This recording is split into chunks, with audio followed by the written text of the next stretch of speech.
औज़ुबिल्लाहिमिनश्शैतानिर्रजीम बिस्मिल्लाहिर्रहमानिर्रहीम। अस्सलामु अलैकुम स्टूडेंट्स, कैसे हैं आप लोग?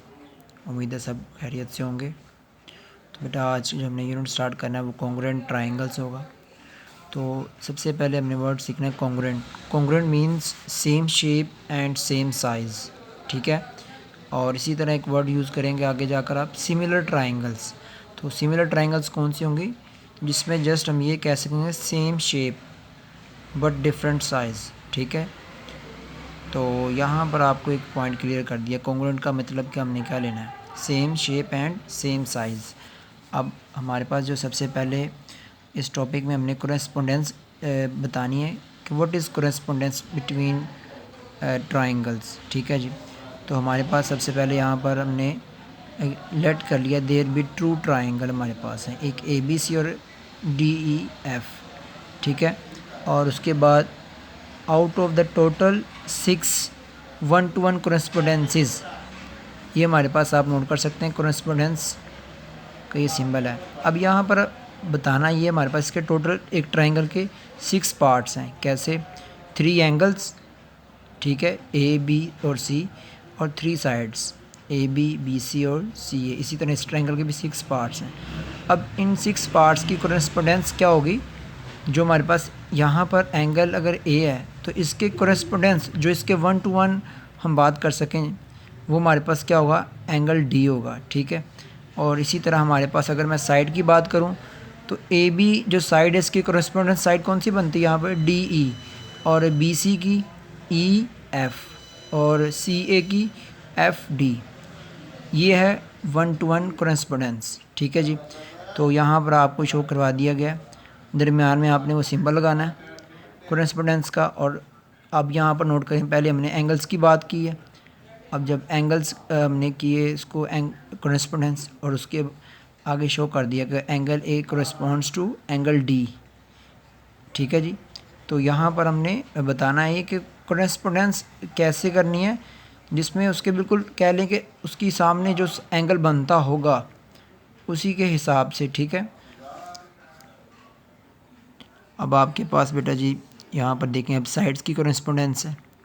तो हमने जैसे पीछे सीखा था कि AB जो साइड हमारे पास वो कोरेस्पॉन्ड्स टू किसके साथ होगी, DE के साथ। यहाँ पर आप नोट करें, जो साइड AB है कोरेस्पॉन्ड्स टू DE, और BC क्या था, EF। यहाँ पर आप नोट कर सकते हैं, हमने साथ साथ बता दिया CA कोरेस्पॉन्ड्स टू FD। ये हमारे पास लाइन सेगमेंट हम इसको पढ़ेंगे, ठीक है। Line segment CA corresponds to line segment FD। ये आपके पास यहाँ तक प्रॉपर डेफिनेशन इसकी बन जाती है कोरेस्पोंडेंस की, ठीक है, बिटवीन 2 ट्रायंगल्स। अब जो सेकंड डेफिनेशन आज हमने पढ़नी है वो कॉन्ग्रुएंसी ऑफ ट्रायंगल्स है। तो यहाँ पर पहले हम इसको डिफाइन करते हैं, क्या है इसकी।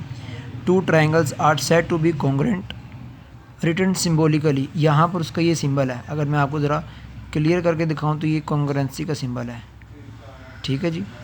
If there exists a correspondence between them such that all the corresponding sides and angles are congruent। अब आप नोट करें, उसने बताया कि अगर क्या हो, जो इसमें correspondence हमने अभी सीखी है, अगर वो आपस में क्या हो, इक्वल हो जाएं, ठीक है। अगर वो इक्वल होंगे तब हम उसको कहेंगे कि कॉन्ग्रुएंट है ये ट्रायंगल्स। अब नोट करें, side AB is congruent to DE, BC is congruent to EF, और यानी कि जो करस्पॉन्डिंग साइड्स हैं एक ट्रायंगल की और दूसरी ट्रायंगल की, अगर वो कॉन्ग्रुएंट हैं और इसी तरह उनके एंगल्स भी, एंगल A कॉन्ग्रुएंट होगा एंगल D के, ठीक है, जो उसके करस्पॉन्डिंग एंगल बनता है। जैसे यहाँ पर आप नोट करें, angle A is congruent to angle D, ठीक है, जो हमने भी सीखा करस्पॉन्डेंस, ठीक है जी, उसके अकॉर्डिंग। जैसे अगर मैं एंगल C की बात करूँ तो इसके करस्पॉन्डिंग एंगल कौन सा, इसका F। अगर उससे बताइए इक्वल हो जाएं, कॉन्ग्रुएंट हो जाएं, तो क्या होगा, देन फिर हम कह सकते हैं कि ट्रायंगल जो ABC है is congruent to triangle DEF, ठीक है। तो तब हम ये कह सकते हैं कि हमारे पास दोनों ट्रायंगल्स क्या हैं, कॉन्ग्रुएंट हैं। यहाँ पर ये उसने समझाने की कोशिश की है, ठीक है जी। फर्दर मज़ीद आपको क्लियर करते हैं। यहाँ पर एक बताया जा रहा है जी, in any correspondence of 2 triangles. अब कोई सी 2 ट्रायंगल्स ले ली हमने, उसने कहा जी अगर क्या हो, if two sides and their included angle of one triangle.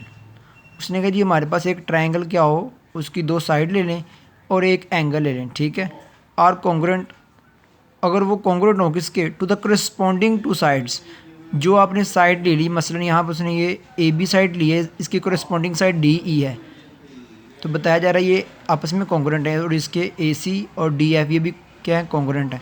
तो फिर क्या होगा, angle A is congruent to angle, और तीसरी बात जो उसने बताई थी वो एंगल की बताई थी, करस्पॉन्डिंग एंगल जो बताया जा रहा है ये भी कॉन्ग्रुएंट हो, तो फिर हम क्या कह सकते हैं, then the triangles are congruent.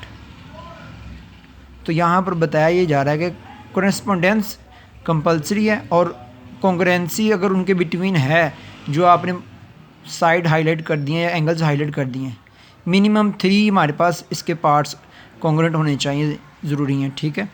कोई सी दो साइड्स हो जाएँ, कोई से दो एंगल्स हो जाएँ, या एक इस तरह थर्ड कोई भी पार्ट ले लें आप, जैसे इसने यहाँ पर ले लिया दो जो ना आपको साइड्स की बात की और एक एंगल की बात की है, ठीक है। तो ये ट्राइंगल उसने बता दी कॉन्ग्रुएंट है। Then triangle A B C is congruent to triangle D E F. Minimum हमारे पास यहाँ पर हम बात कर सकते हैं 3 पार्ट्स की, चाहे वो दो साइड्स एक एंगल हो जाए, या दो एंगल्स एक साइड हो जाए, या तीनों साइड्स हो जाए, तीनों एंगल्स हो जाएँ, जैसे भी, ठीक है। और उसके अकॉर्डिंग हम इसको पास्टुलेट का नाम दे देंगे, ठीक है जी। यहाँ पर साइड एंगल साइड पास्टुलेट की बात करेंगे।